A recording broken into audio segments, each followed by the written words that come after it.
Bonjour à tous et bienvenue dans cette nouvelle chronique taraborienne. Alors dans cette petite vidéo, on va continuer à parler un petit peu de l'organisation de la campagne.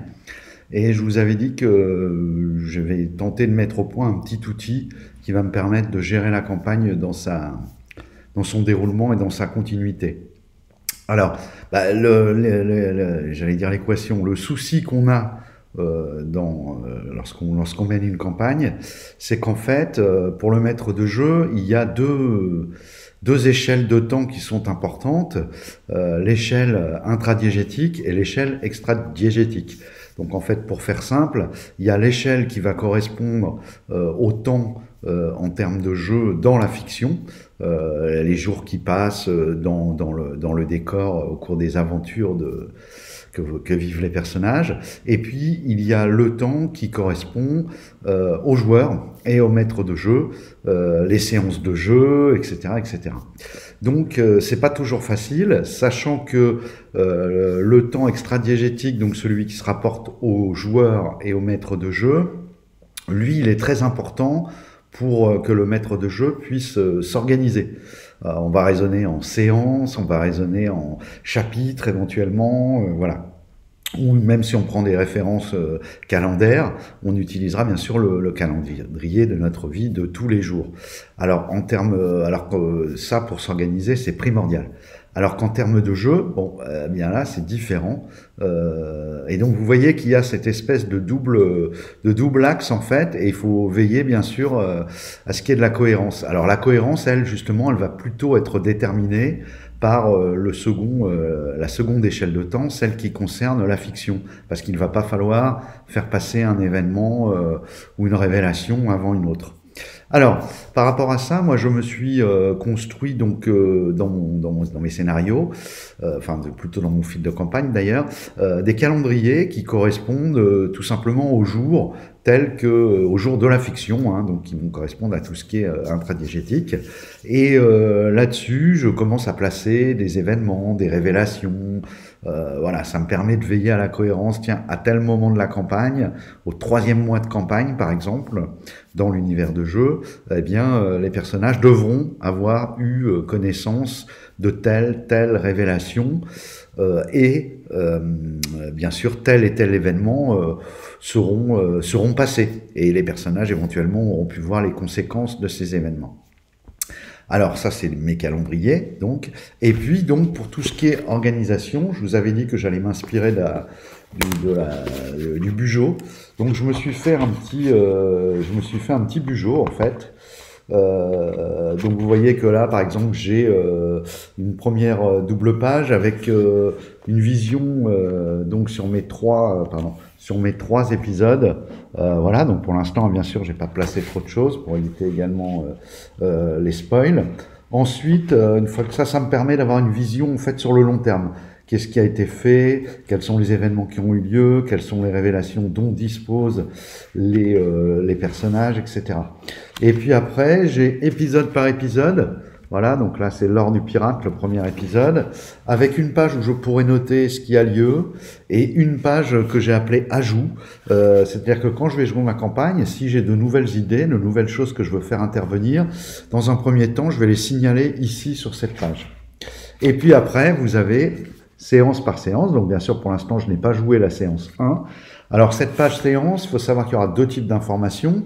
Des informations que moi j'aurai notées en amont de séance et qui me serviront de fil conducteur pour bien penser à m'arranger à ce que les personnages puissent disposer de ces informations au cours de la séance, parce qu'elles ne sont pas toujours fixes, elles ne se déclenchent pas forcément, voilà. Ça peut être à moi de les déclencher par rapport à l'intervention d'un PNJ ou quelque chose comme ça.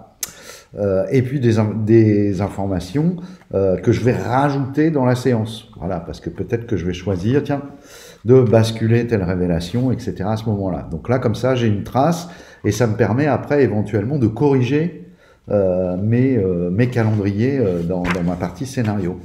Alors, ce qui est intéressant, je trouve, enfin moi ce que je me suis fait en fait, c'est une petite nomenclature. Alors je sais pas si bon évidemment c'est pas top, si vous voyez bien, avec tout un tas de petits codes qui vont me permettre, en procédant un peu comme ça avec des bullet points et en étant très bref, de savoir à quoi ça correspond.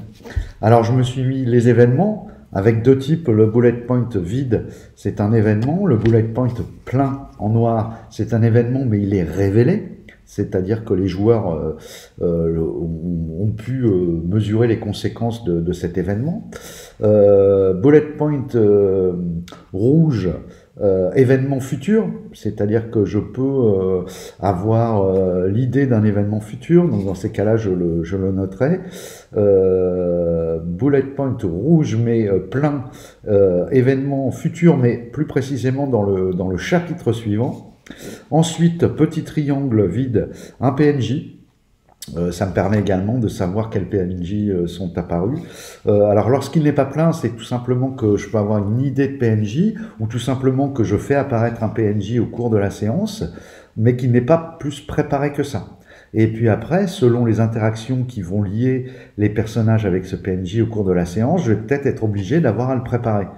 Du coup, le document, il va aussi me servir comme outil pour faire évoluer ma campagne, en fait. Et c'est vraiment là-dessus, je pense que, en plus d'avoir la simple trace et le simple repère temporel, ça va me permettre aussi de savoir ce que j'ai à faire d'une séance sur l'autre pour être toujours à jour, pardon, par rapport à ce qui se passe. Donc après, j'ai le petit triangle noir, c'est le PNJ une fois préparé. Le petit triangle plein violet, c'est un PNJ mais qui est étranger à la région. Le petit triangle plein vert, c'est un PNJ étranger mais lui préparé. Le petit triangle rouge, plein, c'est alors vide, c'est une révélation, et plein, c'est une révélation mais elle est préparée. Le petit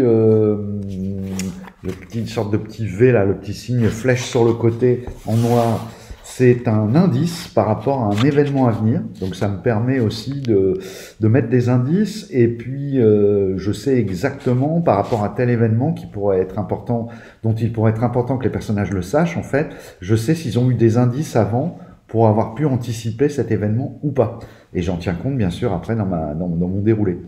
Ensuite, on peut avoir aussi des indices avec la flèche dans l'autre sens, avec un événement passé. C'est-à-dire que l'événement est passé, mais les personnages n'ont pas encore eu vent de cet événement. Prenons un exemple simple, dans une contrée voisine, le roi est décédé, mais pour l'instant, les personnages ne le savent pas, et donc là, ils peuvent avoir un indice.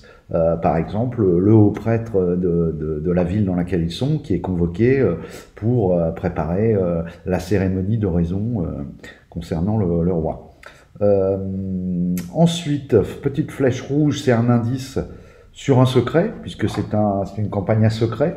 Donc voilà, donc c'est pareil, les secrets c'est intéressant dans la mesure où il y a une dynamique qui permet à un moment aux joueurs de percer ces secrets, hein, puisque je vous ai dit que moi sur la campagne, au-delà de la progression en termes de points d'expérience, enfin d'expérience et en termes d'épaisseur psychologique des personnages, en fait la vraie progression, elle va se faire un peu par le méta-jeu, à savoir les informations dont disposent les joueurs et donc dont disposent leurs personnages. Ensuite, petit carré vide, c'est un bang. Donc quand j'ai une idée de bang pour un des personnages, je le note. Et puis après, lorsqu'il est préparé, ben, je noircis. Un petit tiret, c'est une note, c'est-à-dire je vais avoir besoin de rédiger une note sur tel bâtiment, par exemple, parce que je comprends que les PNJ, que les personnages vont certainement à un moment ou à un autre proche aller visiter ce bâtiment. Une fois que je fais une croix, donc voilà, petite croix ici, voilà. Et ben en fait l'événement, la note, elle est préparée, c'est-à-dire que je sais que j'ai rédigé cette petite chose. Un petit tiret en violet, c'est une scène. Ce que je joue au cours de la séance X me donne l'idée d'une scène qui arrivera à la séance X plus 2 ou plus 4. Et idem, je fais une croix lorsqu'elle est préparée. Et puis j'ai également le rond violet, événement, autre pays ou autre région, encore une fois, s'il est vide, il n'est pas préparé, s'il est violacé, et ben cet événement est préparé.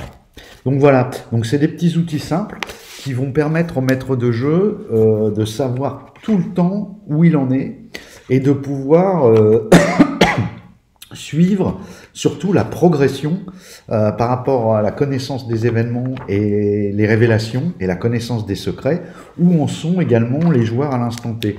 Donc ça permet, enfin j'espère, hein, je vais tester, hein, c'est une idée que j'ai eue comme ça pour cette campagne-là. J'espère que ça va me permettre d'amener de la fluidité, de la réactivité surtout, pour pouvoir vraiment faire avancer les choses dans le sens que je le souhaite et faire en sorte que ce soit toujours passionnant, trépidant pour les personnages.